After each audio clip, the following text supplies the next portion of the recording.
Hi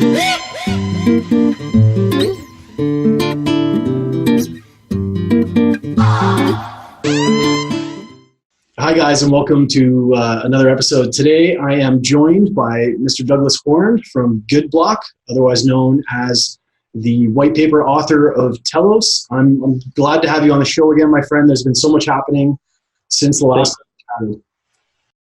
Thanks, Matt. Yeah, I'm really glad to be here. Thanks. I'm glad, we were just talking and it's like, yeah, wow, we really should catch up because a lot has changed. I don't even know when the last one was, but when we were like, the last one was kind of all about what even is Telos. And I have a feeling like now we're going to be like drilling down and going, okay, what are you going to do about this? And what are you going to do about that? Because I think a lot of people now are becoming aware of us, I think, which is fun. Yeah, it's I don't even think it was that long ago, to be honest, Douglas. I think it was like maybe 2 months ago since the last time we talked, but just time in the space just flies. It's just hyper speed, every day is 6. Every day is 1,000 years and 4 milliseconds, That's what it feels like. I guess kind of like before we dig into all this stuff, do you want to just give, for anybody who doesn't know what Telos is, I think you're right when you say a lot of people are becoming aware of what you're doing, but just by some weird chance, somebody's been maybe just getting into the space or whatever else. What is kind of Telos? Sure. Yeah, they were back on Ethereum and they're just getting in. So Telos is a new blockchain that's going to launch in days or weeks.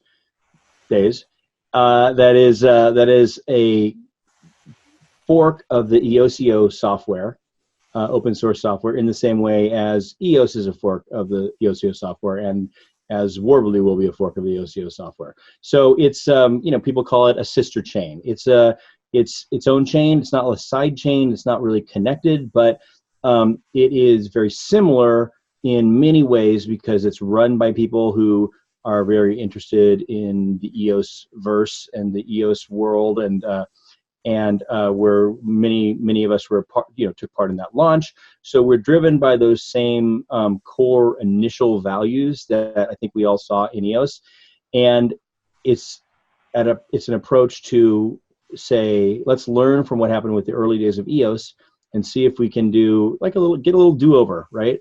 And maybe do a couple things differently. And so some of those things it does differently is launching with every part that was promised of EOS, such as the arbitration and the ability to ratify and amend, and the ability to have working proposals and things like that right off the bat, like not launch without it.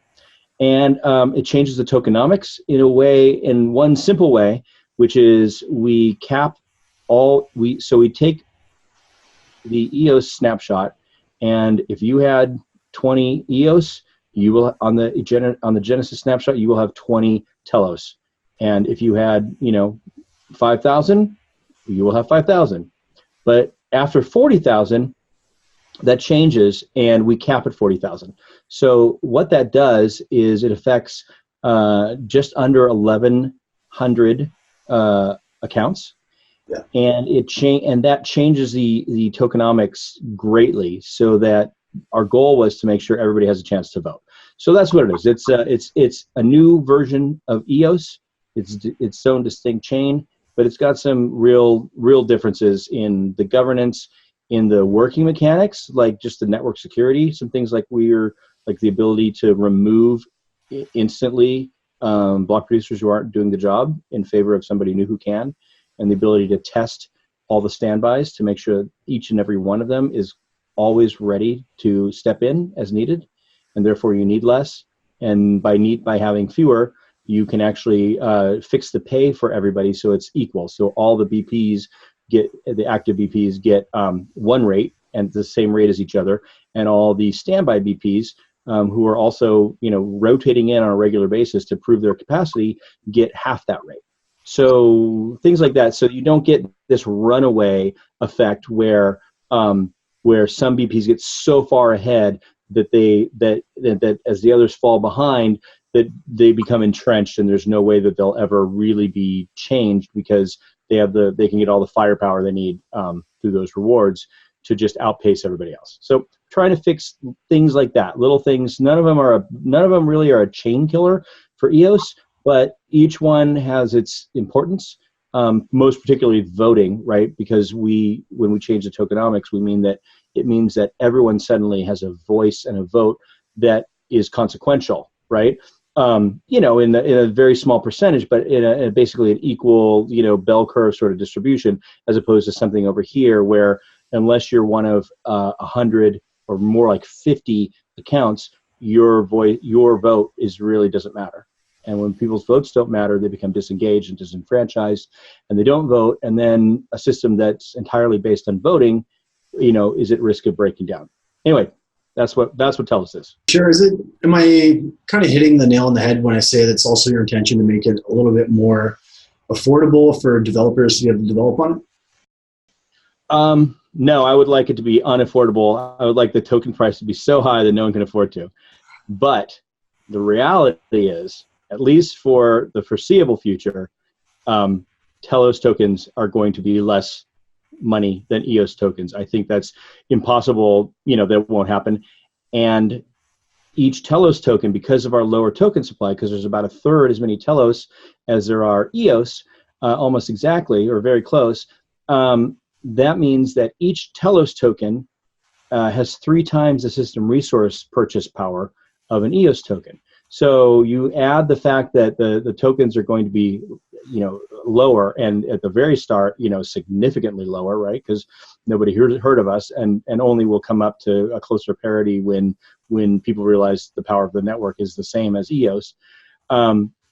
So the price is going to be lower for each token, each Telos token compared to an EOS token, and each Telos token is going to have 3 times the resources. So for developers, it's going to be far, far more affordable to deploy on Telos than EOS, just simply based on token price.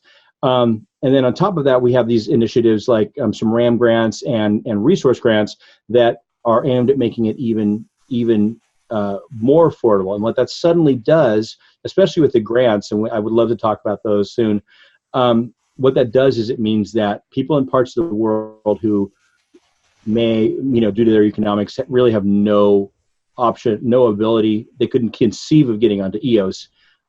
We suddenly create a sandbox in Telos where it truly is anyone can get on.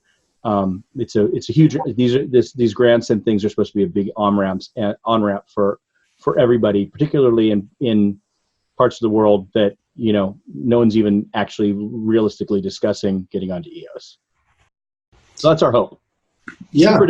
Cheaper development means more dApps, which is really what the whole game is about. Whoever gets the dApps, if EOCO, EOS and Telos and whoever else can capture the dApps, then they capture then they win the platform race. That is what we're trying to do. And so we're trying to provide another approach to do that. And we don't have the resources that Block.one has to bring in VC and go high, right? And get and headhunt these like most exciting ones. But I think we believe that there's probably a lot of amazing, innovative ones down here that if we can remove the impediment to being able to afford to get on it, so all they have to figure out is how to create a great dApp. I actually think if you cherry picking 20 awesome dApps that look awesome from day one versus empowering 500 dApps that who knows what they'll do, I personally believe you will get way more awesome dApps this way out of the 500. Even if it's even if it's just one, even if it's just 10%, you're gonna have 50. You're gonna have 50 great dApps instead of 20. So that's our approach. It's been busy for the last little while, I know, with you, and I'm sure the last couple of weeks have been hectic. I know that the next couple of weeks are going to be hectic, but can you kind of talk a little bit about some of the latest developments leading into the launch? And of course, what's the launch going to look like? What's the sort of tentative timeline? And what are maybe some barriers? Well, those are great questions, Matt. So my hope is that the launch is going to be boring. Really, really boring. Like if a movie is boring, that's bad. if a blockchain, if it's dynamic and exciting and you never know what's going to happen next, and oh my God, and I was on the edge of my seat, and how do they, what's going to happen? How are they going to survive? That's great for a movie, right? Movies were once my business. That's not good at all for a blockchain. Yeah. That is not what you want. What you want is boring. You want to say, here's what we're going to do, and then you do it. And here's what the process is, and then you do that process. And here's what we think RAM is going to cost, and then it does.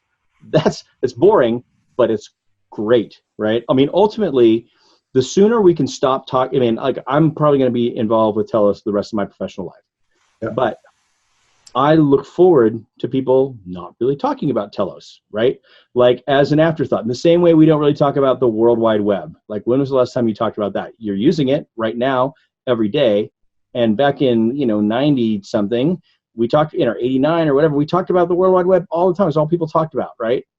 No, we don't talk about it at all. Because and we have this, we talk about Facebook, and we talk about Twitter, and we talk about all these other things that are, and Amazon, and we talk about all these applications that are built on top of it. Never talk about the World Wide Web. This is the first time other than I've had this conversation example, but other than using this example, I hadn't talked about the World Wide Web in 10 years. I bet you probably haven't, either, right? Nobody does. No. That's what I want Telos to be. I want, when nobody talks about us anymore and just goes, yeah, that's a thing. I know about that. Oh yeah, we got those, oh, I love those dApps on there, right?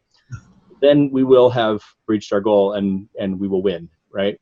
Yeah. We want to be boring. And so our launch is going to be boring. We've ensured it's going to be boring because we have this launch checklist. Instead of, the EOS launch was actually really exciting, right? And I remember people voting no, and everyone's like a few of us voting no on a certain launch date, and people like calling, why are you voting no? And and all these things. And because all they really had, unfortunately, was a standard, and I say they, and I mean we, I am as much at fault there. All we had as a standard was a date. Can we launch? Yes.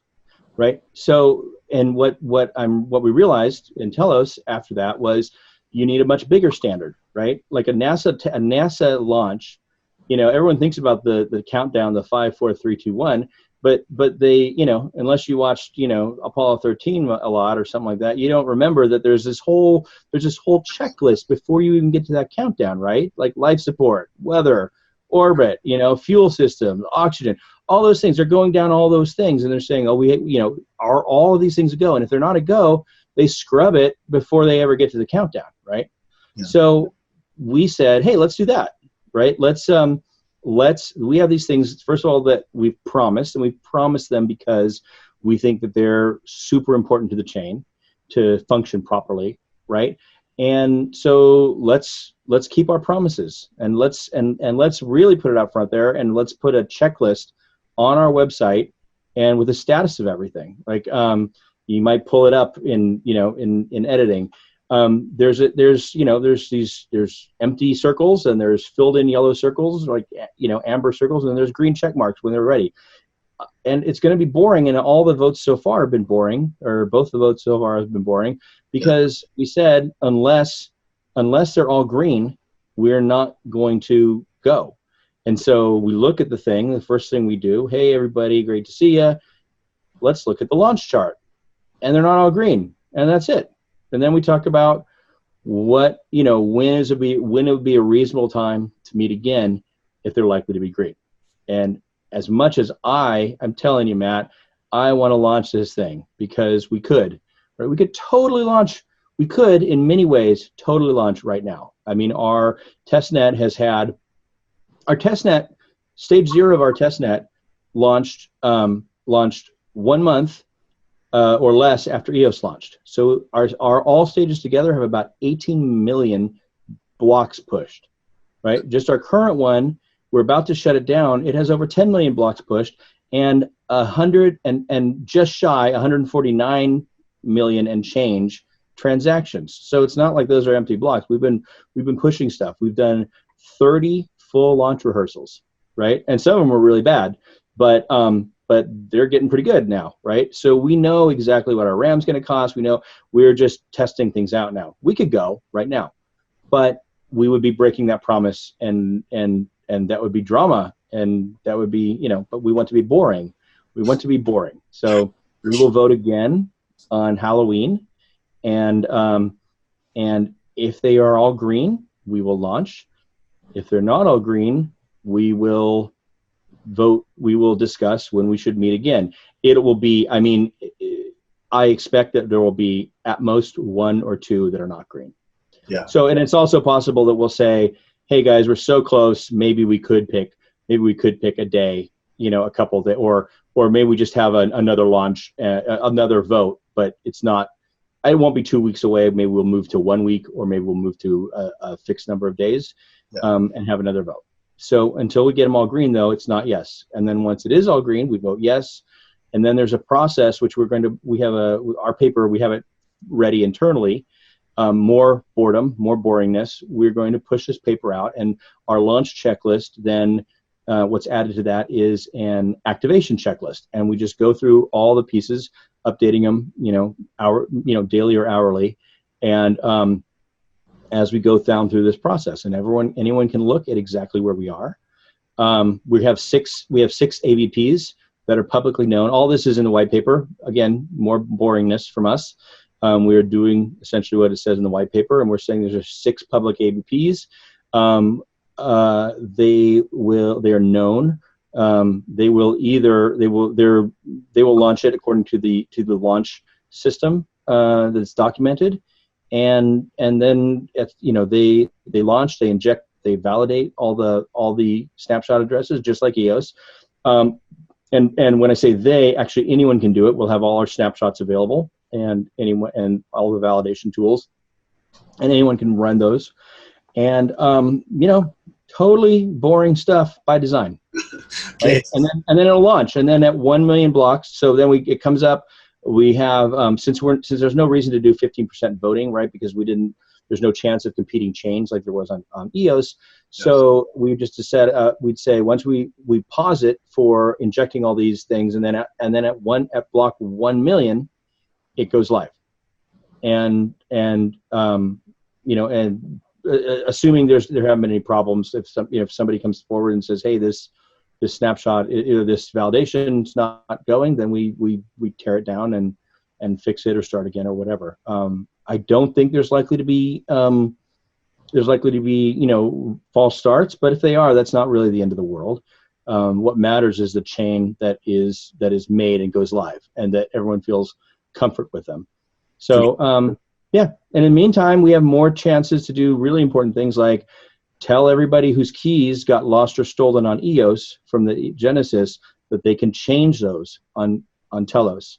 That's really where I spend probably half my time these days, trying to figure out ways, and just like getting on Telegram and telling people. We have had the ECAF, the EOS Core Arbitration Forum, was kind enough, because they have a list of all the people who've contacted them about this.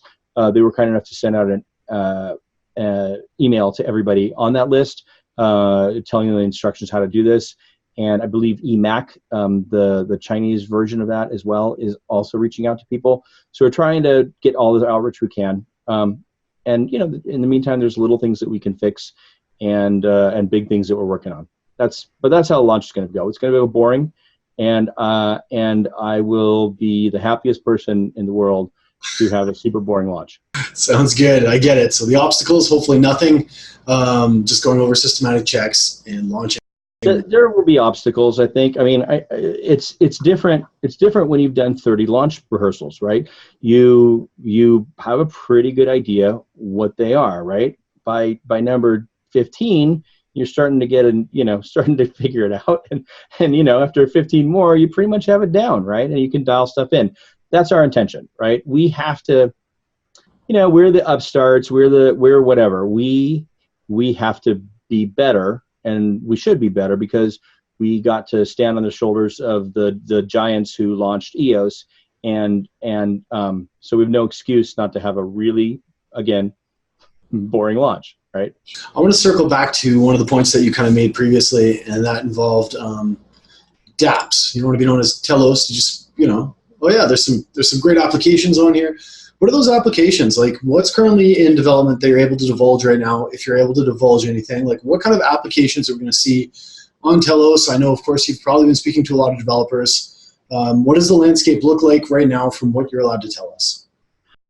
Well, yeah, thanks, Matt. That is great, and it's also good that you understand, right? I mean, we're a platform, but these are dApps, and it's really up to them to say. So, unless to issue their own publicity, we're not out to out anybody. I think, frankly, I mean, we make dApps, and if I were an unaffiliated dApp developer, there's really not a lot of reason to show your hand before. I think that there are a lot of people who are watching intently from the sidelines and would like to see two things. I think they'd like to see several things, but I think we've shown most of them, right? So we had finalized our governance about a week and a half ago, and then we finalized it again this morning on a vote because there were some things that we realized that weren't there. But this is the final this time I mean it version of everything. And so that's kind of a big check mark for people, and they can kind of look at where they stand and weed through those because they're long and boring again. I think they're interested in, can we actually launch it without a hitch? Like we say, are we full of it, or can we actually pull this off? Are we actually doing all these practices? They will, boringly see that we can do what we're saying we're going to do.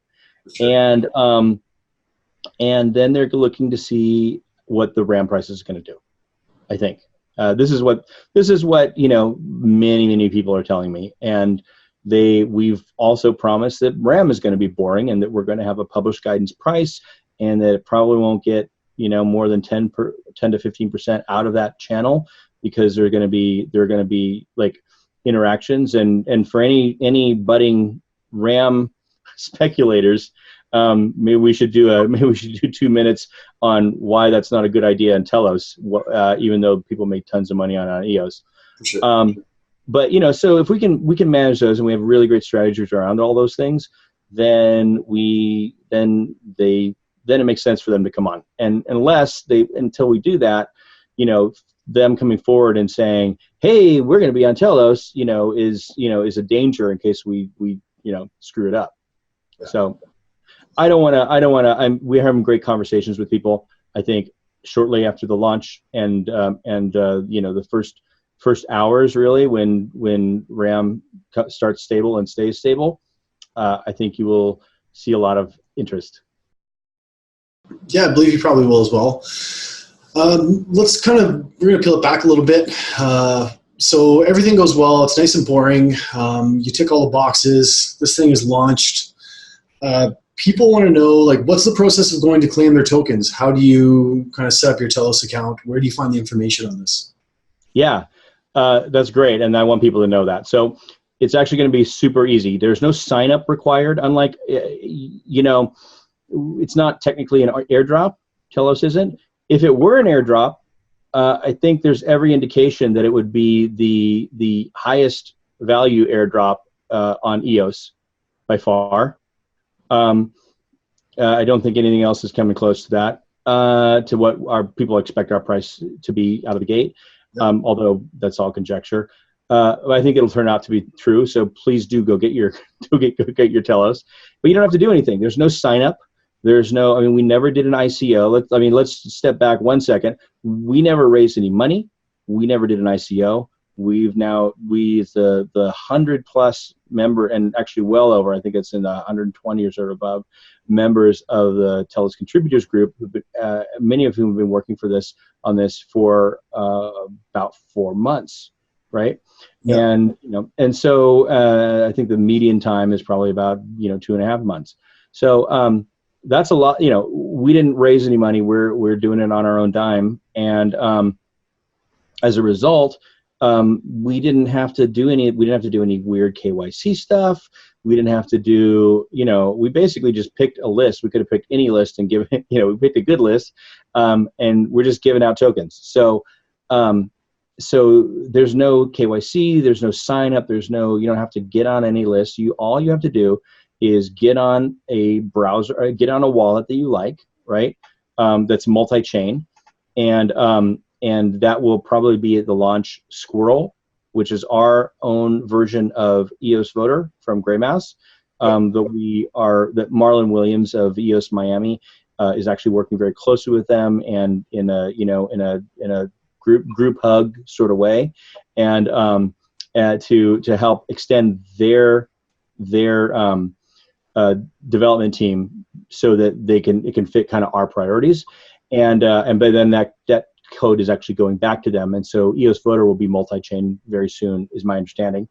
And so you can use, but Squirrel also has some of the additional early voting features, so that you can actually submit a worker proposal if you would like to, or vote on a worker proposal, or vote for an arbitrator, since our arbitrators are elected as opposed to appointed as they are in EOS. You can vote. There's ratify amend that you can do through Squirrel. So Squirrel or Scatter is going to. Scatter initially supported us. They don't not support us. What happened was Nathan James had a big eureka moment that was amazing for Scatter, and it took his development in a certain direction, and that direction changed some of the things that the stuff he had built to make it multi-chain off the bat, and so now he's circling back towards that, and we've been working very closely with him, both Marlon Williams, who I mentioned, and Jesse Schulman at Kalios have been working with him to express what a multi-chain wallet is going to look like, right, and what it needs to be. Since we're really the first ones to interact with users, right, in a multi-chain way, there's a lot of solutions that need to be developed kind of for Telos, and then we'll apply to everyone else. And that's great. So we're working with them. So if you're a user, you're going to get into either the very latest version of Scatter, or the very latest version of Squirrel, and these will allow you to sign on to any chain you want, and you can just, from EOS, there'll be EOS mainnet, and you just drag down to Telos mainnet, and you get on, and you can use the tool the way you like it. If your EOS Genesis keys are already there in Scatter, for example, because you're using that already, or because you love Squirrel and you've been using that on one chain, or because Greymass is able to launch that on theirs in time, and you've been using that, right? If your keys are already in there and you haven't changed them since the Genesis, then it should be as easy as just going over to selecting the Telos mainnet, and you should sign in immediately. It's gonna be that easy, right? It is far harder for me to describe it than it would be to do it. It'd be like, bing, bing, done. Absolutely. Right? If you change your keys, which I would say anyone who's concerned and says, oh, one more scam, one more group trying to steal my keys or whatever with this janky, never heard of it wallet Squirrel, which by the way is not the case. It's open source. You can look at the source. It's from EOS Voter. It's the same. But this is crypto, right? So people think that in their heads, or say it aloud, or shout it on the internet. So if that's the case, you can go change your keys, right, on EOS, which everyone recommends as a good key hygiene practice anyway. Yeah. And then go ahead and enter them on Telos, and the worst that can happen is you lose your Telos thing. So we have to, or if you're somebody who's lost their keys or had your keys phished in the early days of EOS, then you can get on our site, telosfoundation.io/recovery, and it has two processes. There's actually three processes that you can do to go and have your keys changed before we launch. So we'll have a separate snapshot that reflects the keys that have been changed because somebody stole their key, and it's cryptographically secure. Basically, what people have to do is send us a message from the Ethereum account that owned them, a signed message or a zero Ether transaction that includes in the data the new key. Send that, convert it to hex. There's a process, pretty easy.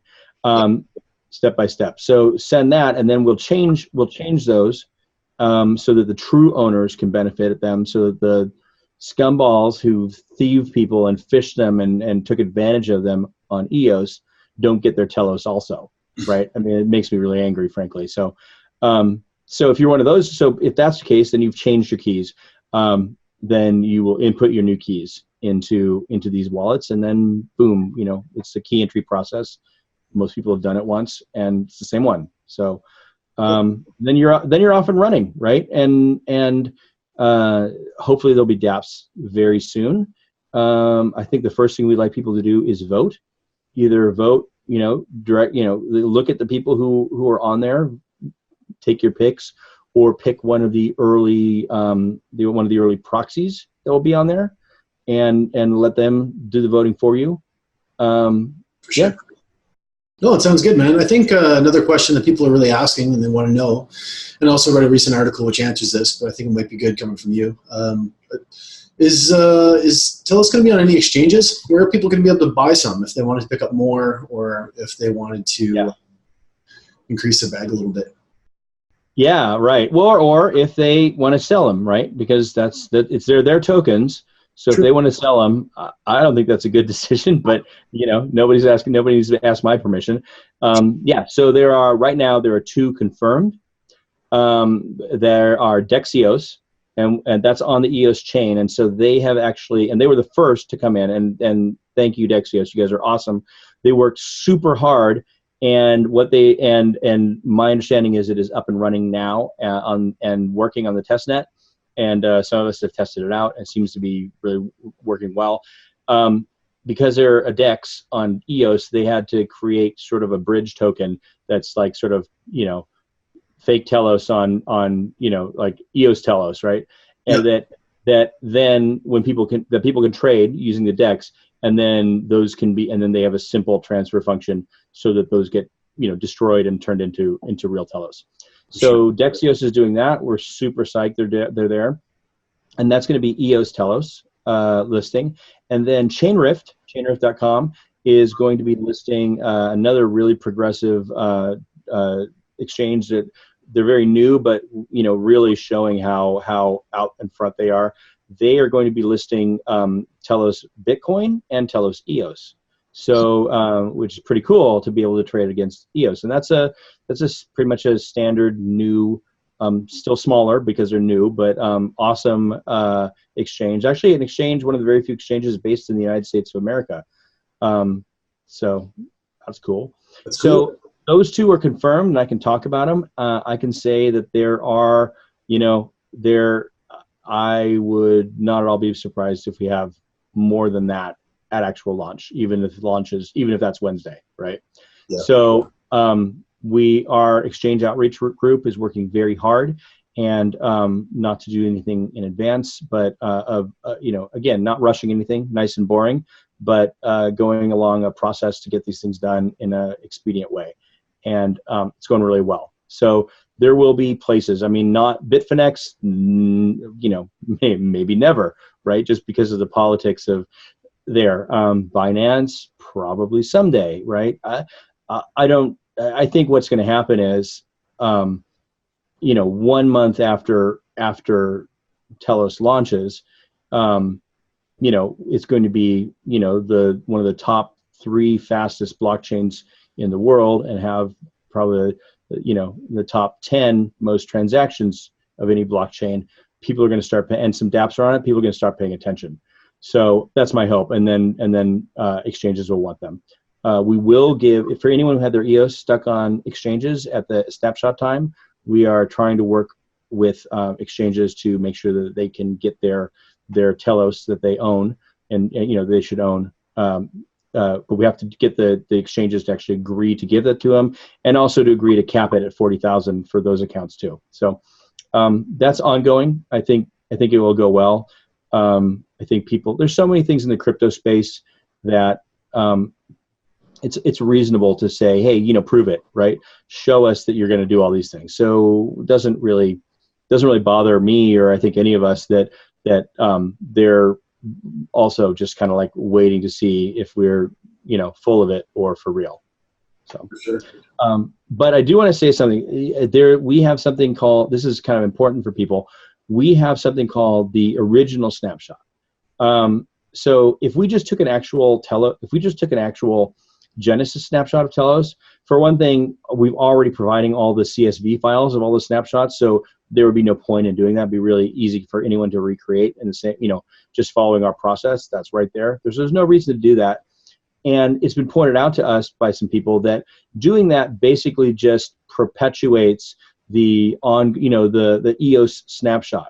And that's great, but that's available, right? So what we thought, based on user comments, was from a lot of people who were like, hey, we really like this idea of Telos, we want to get in on it, but just because our coins were on Binance at the snapshot, or because we hadn't heard of it, or because for whatever reason we weren't on the EOS snapshot, now we're off the Telos snapshot too, and we said, you're right, actually that's not at all what Telos is about.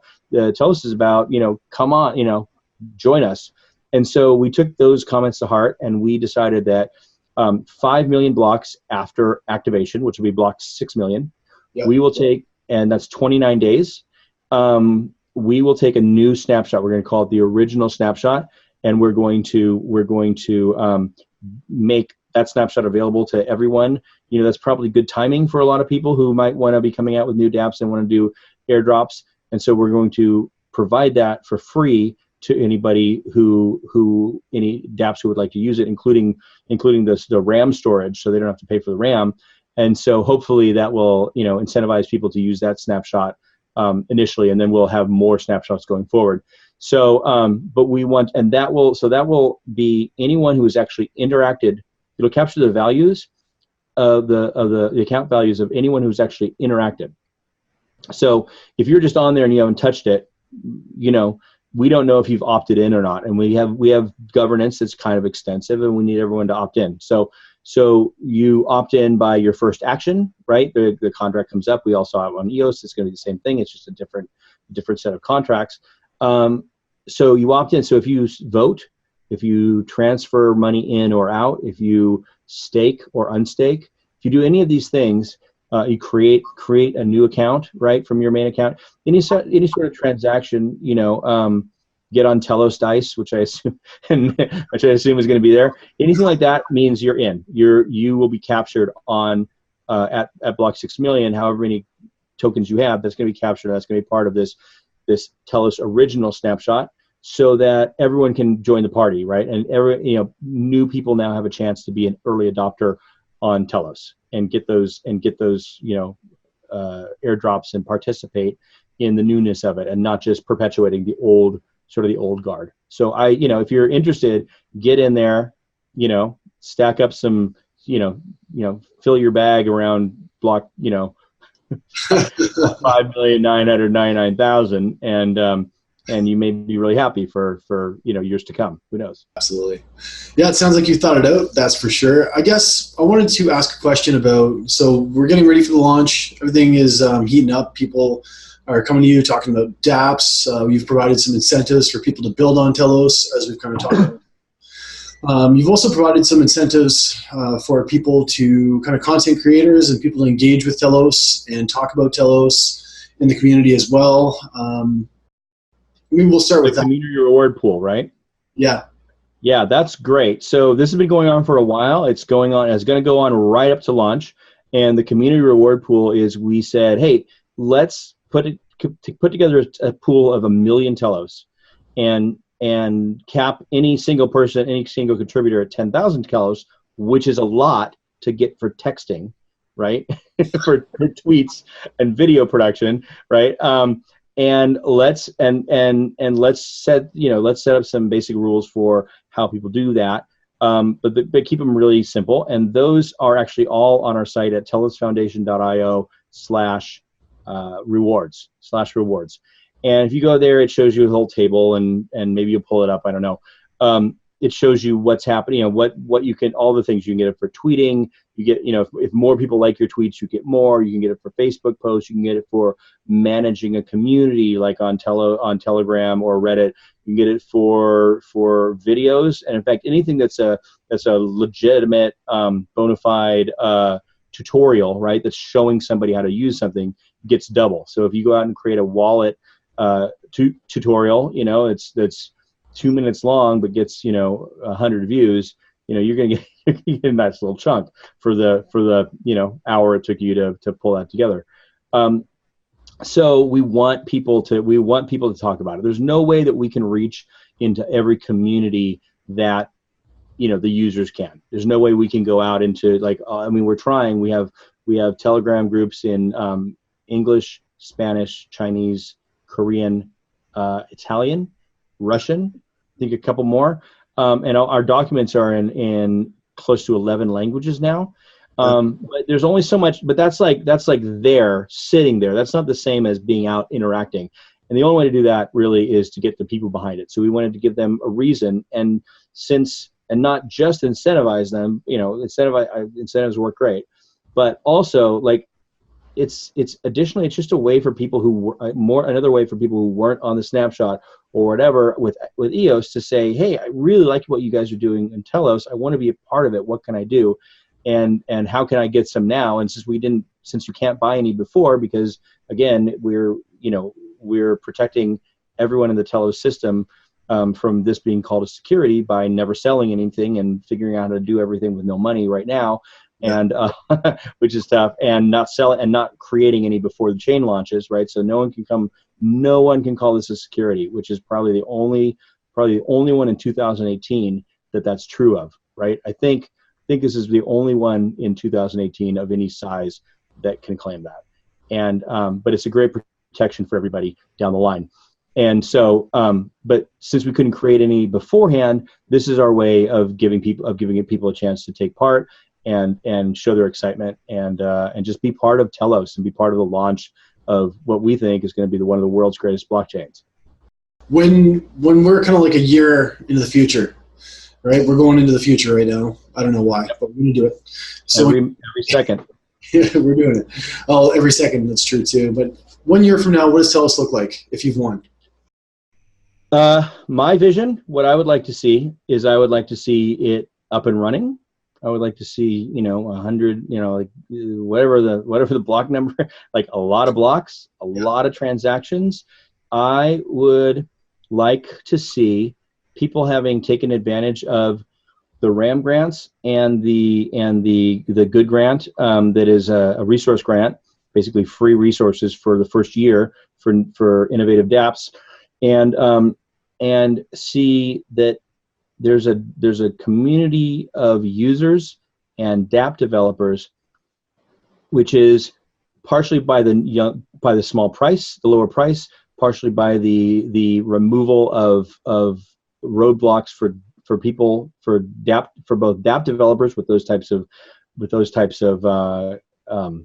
grant programs, right, that make it basically free for them to onboard or to deploy on Telos, and also with users, because we're guaranteeing that we have initiatives, the first 1 million new accounts will be free to create, with basic common sense protections against abuse. But we're gonna make it so that users get on for free, dApps can get on essentially for free, and that's going to probably be a very different user base. I would love to see it be a user base that is new people coming to crypto altogether. Certainly people coming from certainly people coming from EOS. I think we'll have a really a nice circular Venn diagram, right? A lot of overlap there, but also people coming in from Ethereum. But I would love to see people coming in from, not even in crypto, like Telos is their first interaction with crypto, because it is as fast as they expect computers to be, right? You push a button and it's confirmed, because it's free to get on. You don't even have to, it's free and easy to create an account. There's no gas prices. There's a lot of cool, crazy dApps, right? Some things are ridiculous and some things are awesome and just there's a whole bunch because we removed, because we took maybe 5 to 10 million Telos worth of resources and staked them and basically gave them to new dApps so that they can come on for free. And so as a result, it's like a playground of new stuff. I mean, of course, games, but also business things. And developers who decide that rather than putting a lot of resources into, or a lot of their funds into going and buying resources like RAM and tokens to stake on EOS, instead they come in and they just take our on-ramp offer and they spend those funds instead on developers. And so they have more developers, maybe advertising for their things so they can get people to know about it, and they have and maybe just surviving a little longer until people can get on board, right? And as a result, I think 1 year from now there's going to be a very rich tapestry of dApps and users who are exciting and who don't necessarily represent the same user groups as you'd see on EOS. That's my hope. Absolutely. It's coming along. It's coming up quick, and as always, it's a pleasure to catch up with you and just kind of find out what's going on. Looking forward to doing this again in maybe a couple more months and have a landscape of dApps and a bunch of things going on. But I wanted to ask you, before I let you go and give you some time to go set up for the launch, do you have any kind of final message to people who might be following the Telos journey at this point?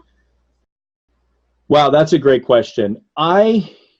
I just want people to understand what we're trying to do, I think. We're trying to make an awesome network that works in all its pieces. And we're trying to make that same awesome network be meaningful for them. Let them have a say. Even if there's somebody who couldn't afford to buy millions of EOS, the average token holder has 100. I want that average token holder to have a meaningful vote, and I want them to be inspired and excited and tell everybody about this and how easy it is to use and how it really spreads the goals of EOSIO. And that's what I'm excited. That's what I would want people to know. Understand that we're trying to do this to make this accessible for you and workable for you. And you, in this case, doesn't have to be somebody who knows anything about a crypto at this moment in time. You can be, somebody who comes new into crypto, or you can be somebody who's, in Kenya and not in the city, but barely have access to the internet and still use blockchain, cutting edge blockchain to make your life better.